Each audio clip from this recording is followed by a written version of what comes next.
confident in our own arrogant way, admitting that we could win over any odds, whatever they might be. The South Pacific, June 1942. An outnumbered U.S. Navy fights for survival at the Battle of Midway, one of many steps on the long, bloody road to Tokyo. Everyone was willing to fight. If I was assigned to an attacking unit, I was happy. That's how I felt at the time.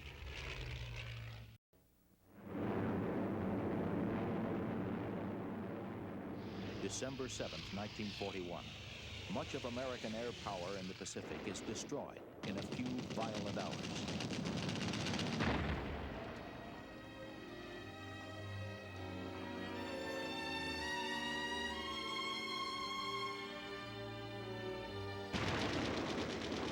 Wake Island falls. The Philippines are overwhelmed. Singapore and Malaya go under. Japan is fully mobilized and confident of victory. It has 10 aircraft carriers in the Pacific. The Americans have only 3. I look back with great bitterness about one big thing, and that is why. Why was this country so unprepared when the Japanese attacked Pearl Harbor? Why? We had obsolescent aircraft. We were cannon fodder. We had to go out with pilots just out of flight training. Why were we so unprepared? Luckily, the American carriers are at sea during the Japanese attack on Pearl Harbor. And in the months to follow, carrier production increases dramatically. The flight decks and holds of these carriers are home to the pilots in the Pacific. The men who fly from carrier decks are a band of brothers, a special breed. You build a camaraderie, I think, in carrier aviation that you will find no other place in the world. The carrier itself is your home. It's where you eat. It's where you sleep. You have your ready room, and then you have the sky, the flight deck in the sky. And you leave the carrier. You do your mission. You come back to it, and you come back home, really. Regarding skill, the Japanese Navy pilots had regular flight training plus a special training. We practiced landing on and taking off from aircraft carriers. You simply had to be a more skillful pilot in order to do that.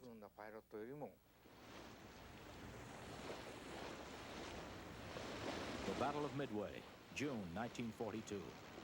Though outnumbered 10-1, America gambles what is left of her Pacific fleet. Codebreakers at Pearl Harbor reveal the positions of the Japanese force. The Americans will achieve total surprise and ambush the Japanese fleet.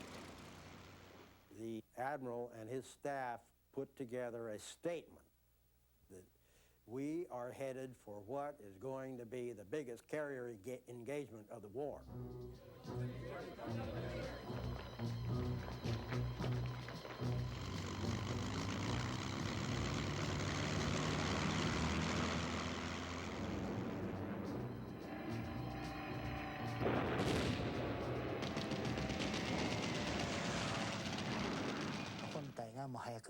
Our main unit was found earlier than we had expected at Midway.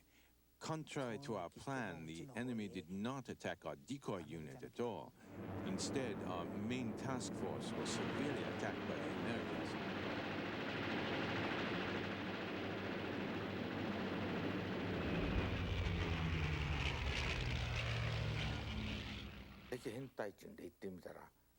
I saw a formation of 10 enemy torpedo bombers. We attacked them at a 90-degree angle. I shot at them, and in the end, only 3 remained. One of those remaining 3 planes launched a torpedo. It almost hit the head of our aircraft carrier. It missed the carrier, but it was so close. To get into position to drop a torpedo is one of the most self-sacrificing enterprises you've ever thought of.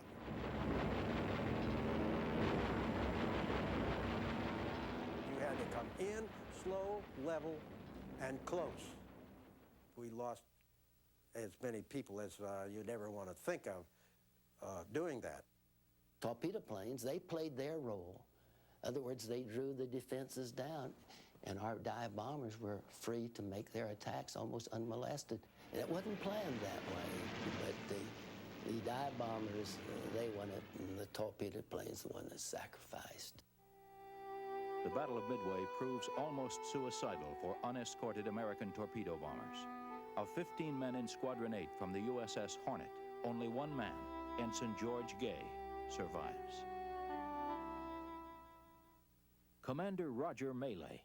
During the Battle of Midway, he tries desperately to save the carrier Yorktown from an attack by a formation of Japanese dive bombers.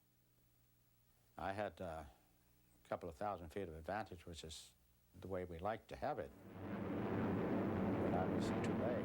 I saw the first guy dive, the second pilot's one who got his hit, the first hit from it. I dived, and I managed to get one of them, but Yorktown had already been hit, and it ended up having to be abandoned and sunk that particular hit. There were about 10 Zeros flying so close that I feared we would collide. Then a bullet hit the fuel tank and caught fire. I crashed into the sea. I looked around and saw 3 trails of smoke. Later, I heard that the smoke came from the Akaki and other bombed aircraft carriers. The American gamble at Midway pays off. The Japanese lose 4 carriers, 300 planes, and 3,500 killed. Among those killed are the cream of their battle-hardened pilots, who cannot be replaced. The Americans lose the carrier Yorktown, 150 planes, and 300 dead. The victory is marked by incredible bravery and self-sacrifice. The Battle of Midway is the turning point of the war in the Pacific. The Americans will make the next move at a place called Guadalcanal.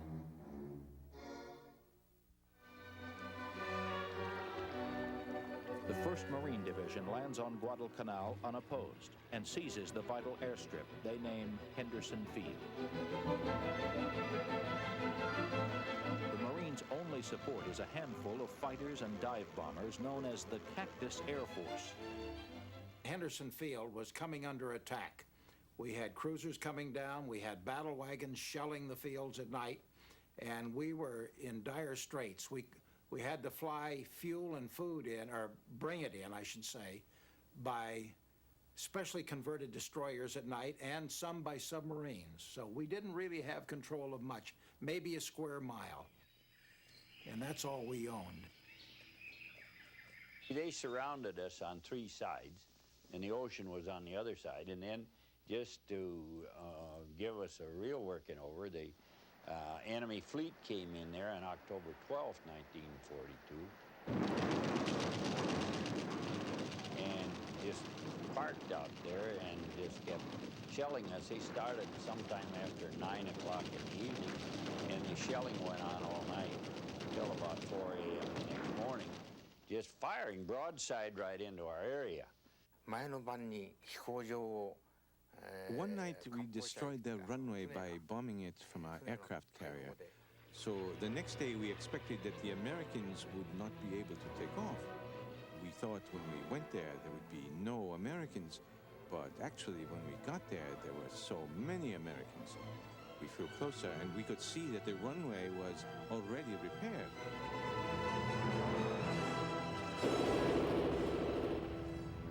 We got off and we really gave them a reception. Every one of the suckers that came around there, they knew we were there. And not only in the air, but our men on the ground really gave them a reception. And that's what it took all the time. Everybody was dedicated to doing their job there at Guadalcanal, I'll tell you that. Joe Foss's first kill over Guadalcanal is almost his last. They really salted me.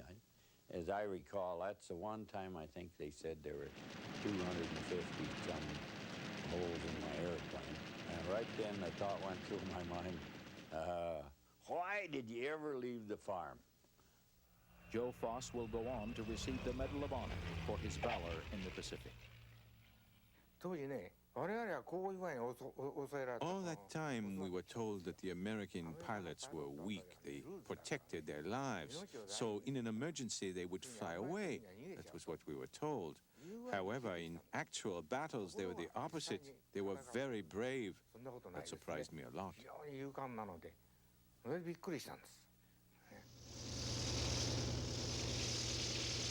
From recently captured Henderson Field on Guadalcanal, the Americans launched bomber strikes on the Japanese-held islands of Bougainville and Rabaul. Japanese pilots must now contend with the heavily armed B-24 and B-17 bombers, as well as their fighter escorts.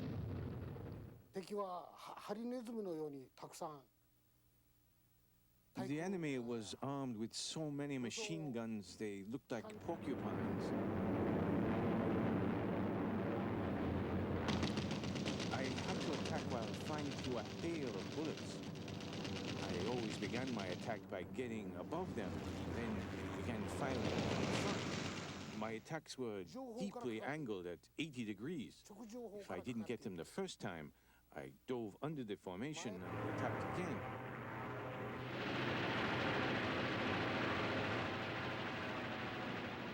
During one of these attacks, I was hit twice in my body, here and here, and couldn't make it back to my base, and had to make an emergency landing. Saburo Sakai. On June 9, 1942, while on his way to 64 kills, Sakai bounces a formation of American medium bombers headed for Rabaul.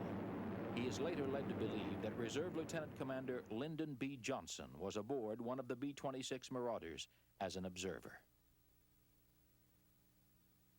I attacked the B-26s, 1, 2, 3 planes. When they were coming towards me, I shot. My bullets hit one of the planes, and its bombs exploded.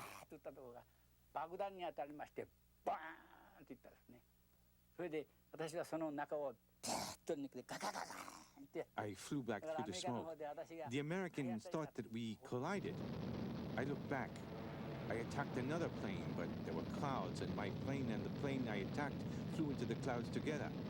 That was the plane Lyndon Johnson was in.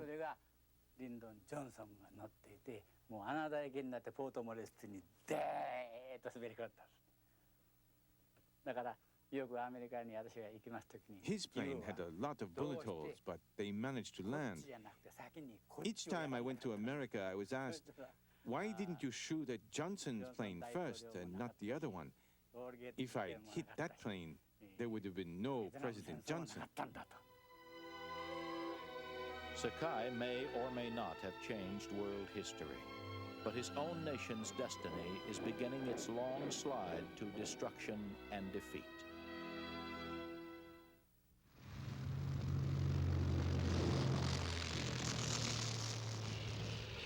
The Japanese fight an enemy that grows stronger by the day. Their bases are bombed from the air, retaken from the sea, and denied provisions by American submarines. The island-hopping campaign begins. General MacArthur decides to bypass Rabaul. It will be cut off and destroyed from the air. The relentless bombing campaign lasts more than a year. Takeo Tanemitsu shared the hell that was Rabaul. We were tired. Fighter pilots flew 3 or 4 times a day. We attacked several times. Gradually, we were losing weight. We received an injection of dextrose for our nutrition, but our appetite became less and less. Pilots had the most severe diarrhea.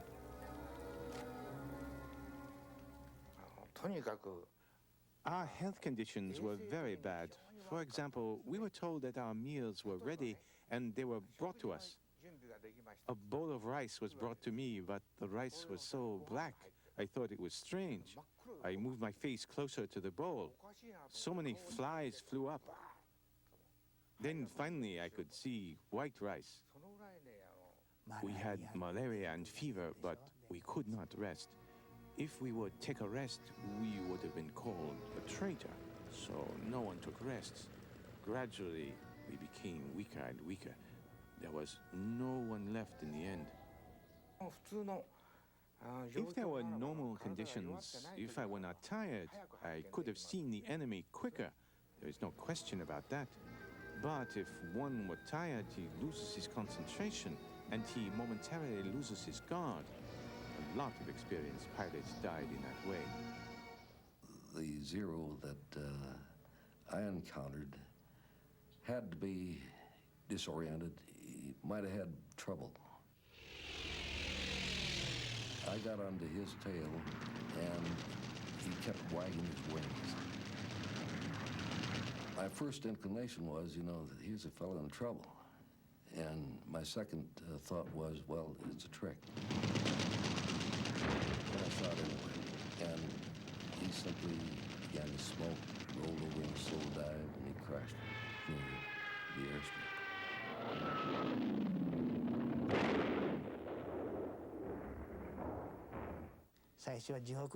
In the beginning, the Japanese pilots were called messengers from hell, but we began to be called paper tigers.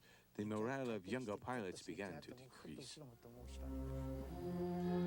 By February 1943, the starving remnants of the Japanese army are driven from Guadalcanal.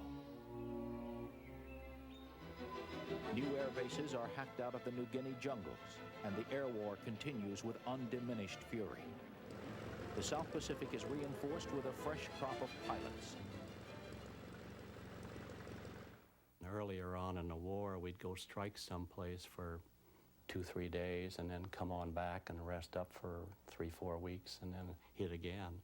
You'd rest a lot in between times, catch up on your sleep, play a lot of AC/DC, sleep a little more, hang around the ready rooms. From the stories I heard from the American prisoners of war, that is, their pilots who were at the front for a certain amount of time were given a vacation in an area called New Georgia or something like that. I was envious to hear that. In Rabaul, a pilot was ordered to fight until he died. The Japanese are now facing almost every warplane in the American arsenal.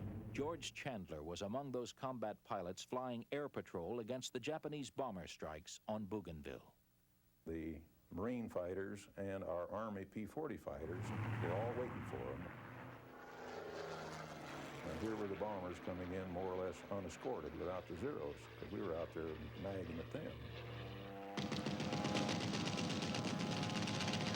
The P-40s and the Marine fighters just tore them all to pieces, the bombers.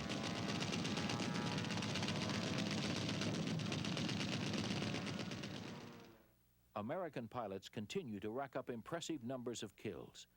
The F-4U Corsair and the twin-engined Lockheed P-38 Lightning are both capable of speeds in excess of 400 miles an hour and prove to be more than a match for the Zero.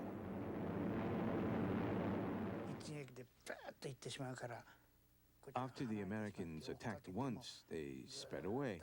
We chased them, but we couldn't get any closer. We were too slow. Their engines were bigger than ours. They simply outperformed us.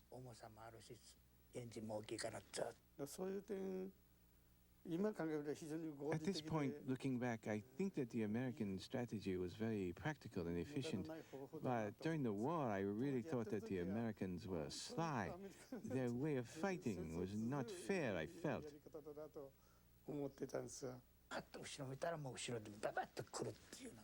When we look back after chasing one plane, another plane was already in our tail, shooting at us.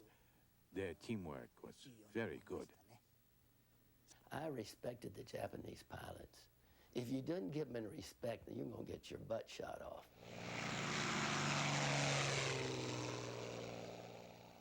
They were some marvelous flyers. Sometimes they didn't seem to have a teamwork concept that we had to have.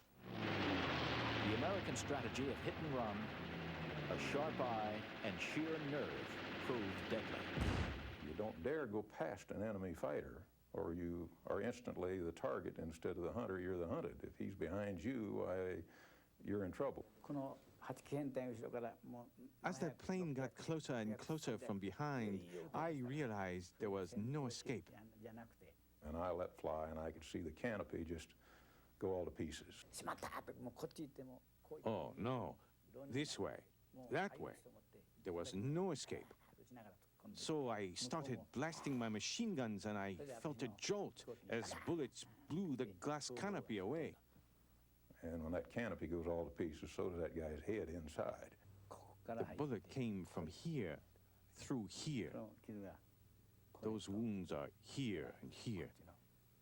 Then I lost consciousness, and my plane was spinning out of control.